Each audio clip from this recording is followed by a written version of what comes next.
Hey everybody, today we're going to be doing guided meditation for manifesting positivity. Imagine that you work as a baker. You get up early in the morning, 3:30 a.m., and head to your bakery so you can make bread and pastries for the day.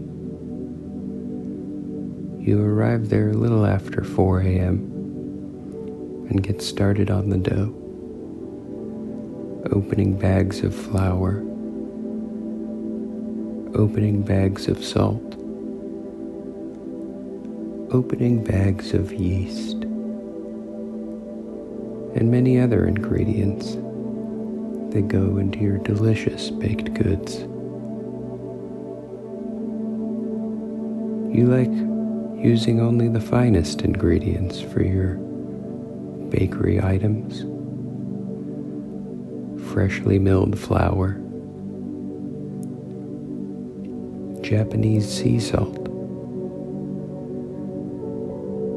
yeast collected under some bridge somewhere, moose butter. All of these ingredients contribute to the high quality of the items that you bake and offer every day. And your loyal customers appreciate that. Business was tough at first. You didn't have any money to spend on advertising, so you relied on word of mouth only.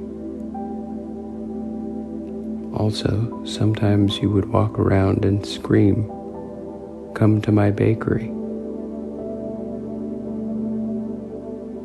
But after a few months, word got out about your delicious baked items, and slowly, more and more customers came to see you each day and to give you money in exchange for food. Bread food, pastry food, delicious food.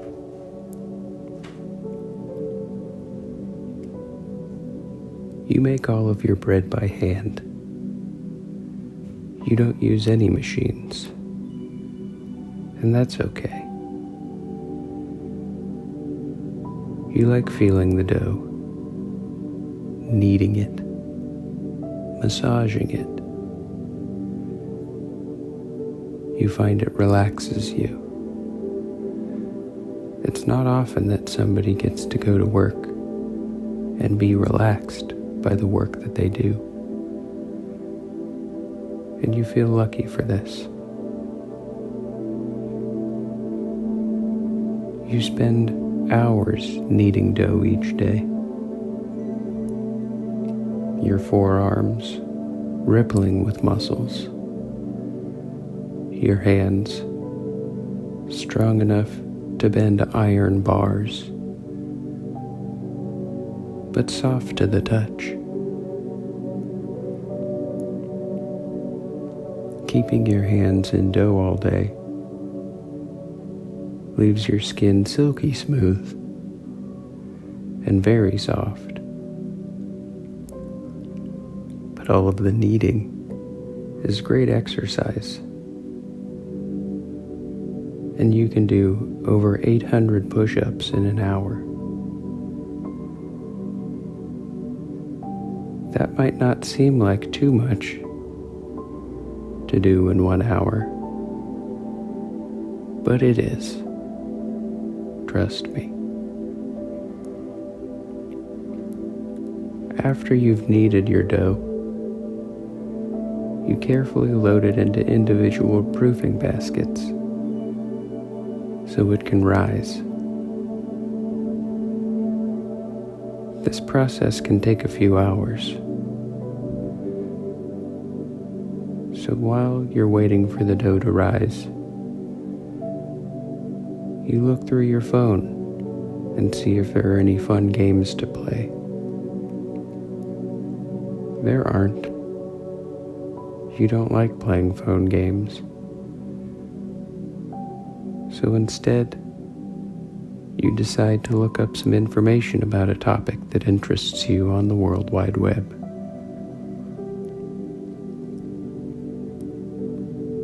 You type in PEAS,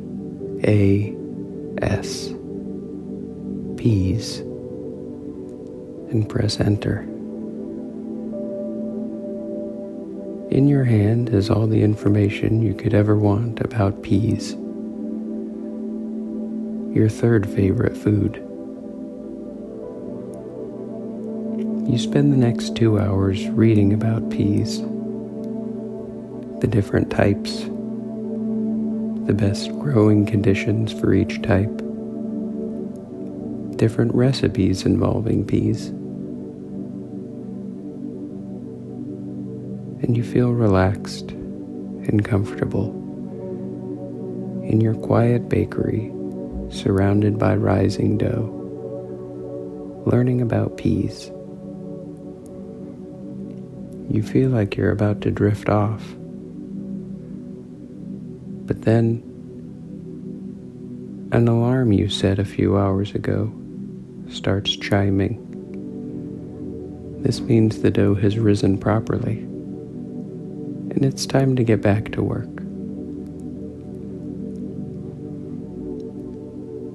You fire up the ovens, and as they come to temperature, you check each one of your baskets filled with dough. They've risen properly and they look great. You turn them out onto boards and slide each loaf carefully and lovingly into the oven, where it will bake until it is a beautiful golden brown, with a nice crisp crust and a soft, delicious interior. When you were younger, you didn't think about baking as a life goal or career. You only did it as a hobby after school. When you weren't at baseball practice, that is. You loved playing baseball, even though you weren't very good at it. But sometimes being good doesn't matter when you have so much fun being bad. You played center field, and you just like standing out there, waiting for the chance of a ball to be hit toward you. Most of the time there wasn't a ball coming your way, so you were just standing in a grass field, surrounded by teammates who sort of didn't like you, but tolerated you, and that was enough. You weren't much of a hitter, that's for sure, and pitching, out of the question. But you could stand in center field, and you could wear a baseball hat and a baseball glove and baseball shoes and a baseball shirt and baseball pants and baseball socks and baseball glasses. Some people don't know that there are special glasses that you need to wear while playing baseball. They're very expensive if you get them new, but sometimes you can find used pairs at garage sales or at thrift stores. And that's what you did. You found a used pair of baseball glasses at a thrift store, and you bought them for $6, and you wore them while you stood in center field and waited to hear the crack of the bat and hoped that that ball would come toward you. It never did, though. Left field, sure. First base, you know it. But nobody ever seemed to hit the ball to center field. This gave you a lot of time to think, and you appreciated that. You could think about anything. Homework, your friends at school, what you'll do after you graduate. Will you even graduate? Don't worry, you did graduate. With a 2.9 grade point average. And that's something to be proud of.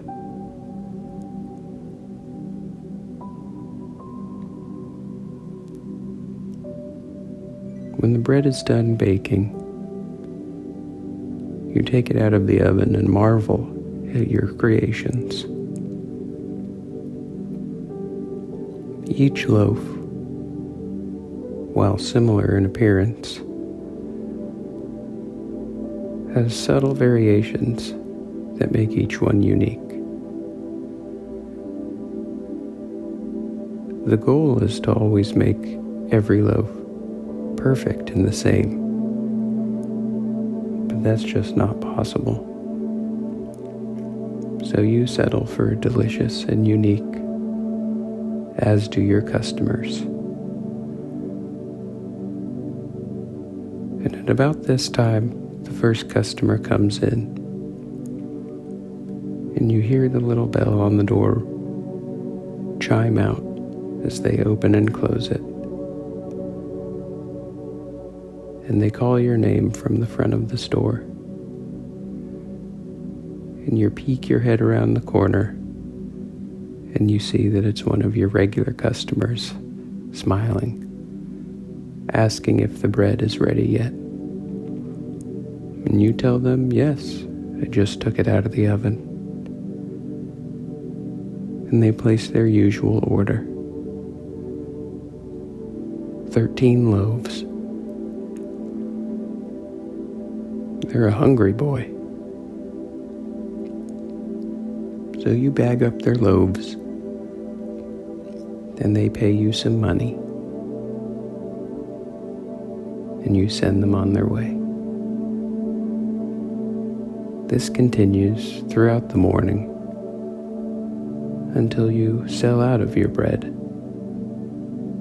at about 11:15 a.m. You spend the next 2 hours carefully cleaning, organizing, and preparing for the next day. This sort of methodical, thoughtless work pleases you. You like to sort of feel like you're going on autopilot as you complete your tasks.